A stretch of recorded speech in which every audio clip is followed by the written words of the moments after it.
और वो करेंगे इस वक्त देवास से एक राष्ट्र एक चुनाव। इस विषय पर मध्य प्रदेश के देवास में एक महत्वपूर्ण प्रबुद्ध जन संगोष्ठी का आयोजन किया गया, जिसमें इंदौर के महापौर पुष्यमित्र भार्गव एवं मुख्य वक्ता के रूप में शामिल हुए। देवास के होटल रामाश्रय पैराडाइज में रविवार शाम एक राष्ट्र एक चुनाव की अवधारणा पर एक प्रबुद्ध जन संगोष्ठी आयोजित की गई। इस कार्यक्रम के अवसर पर देवास के सांसद महेंद्र सिंह सोलंकी मौजूद रहे। वहीं संगोष्ठी में मुख्य वक्ता के रूप में इंदौर के महापौर और इस अभियान के प्रदेश सह संयोजक पुष्यमित्र भार्गव ने हिस्सा लिया। आपको बता दें कि गौरतलब है कि भारत में एक चुनाव कराने की अवधारणा नई नहीं है। 1951 से 1967 तक लोकसभा और सभी राज्य विधानसभाओं के चुनाव एक साथ आयोजित किए गए थे। इस ऐतिहासिक संदर्भ को ध्यान में रखते हुए हाल ही में उच्च स्तरीय समिति की रिपोर्ट को केंद्रीय मंत्रिमंडल ने स्वीकार किया है, जिसमें 2034 तक इस योजना को लागू करने की रूपरेखा तैयार की गई है।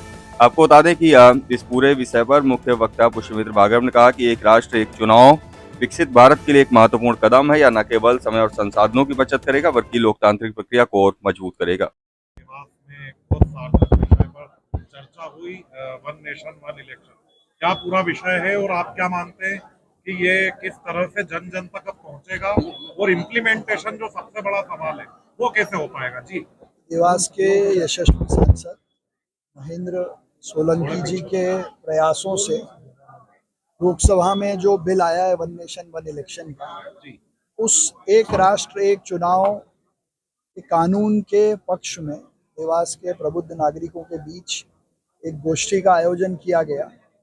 और ये कानून विकसित भारत के लिए देश के संसाधन, समय, पैसे और विकास के लिए बहुत ज़रूरी है। इस बात पर अब देश भर में विमर्श शुरू हो गया है और कई कारणों से अलग अलग चुनाव होने से जो नुकसान देश को हो रहा है उसको अब बचाने की ज़रूरत है।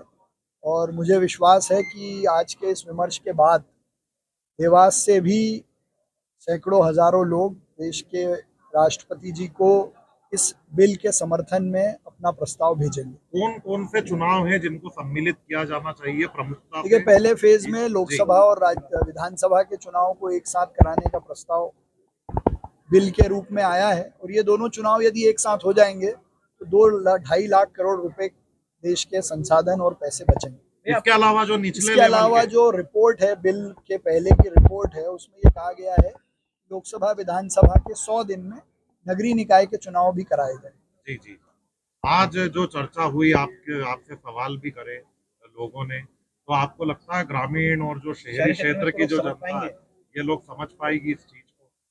देखिए, इसमें बहुत समझने का विषय इसलिए नहीं है कि हर मतदाता को अपनी स्वतंत्रता से मत देने का अधिकार है। केवल चुनाव किस समय हो इस पे चर्चा है। और देवास के नागरिक तो वैसे ही जागृत हैं, माँ चामुंडा की नगरी के हम सब लोग हैं। तो मुझे लगता है कि ये विषय केवल देवास नहीं, देवास से बहुत आगे जाएगा। पूरे देश में जागरूकता अभियान चलाया जाएगा इसको लेकर? चल रहा है भैया। कल इंदौर में पूरे मध्य प्रदेश के छात्र नेता एकत्रित हो रहे हैं इस पे विमर्श करने के लिए। अंतिम सवाल है, कब तक इम्प्लीमेंटेशन पॉसिबल है इसका? देखिए, ऐसा है कि ये बिल तो पार्लियामेंट में आ गया है और ये जेपीसी अभी देश भर में लोगों से सुझाव लेने के लिए घूम रही है।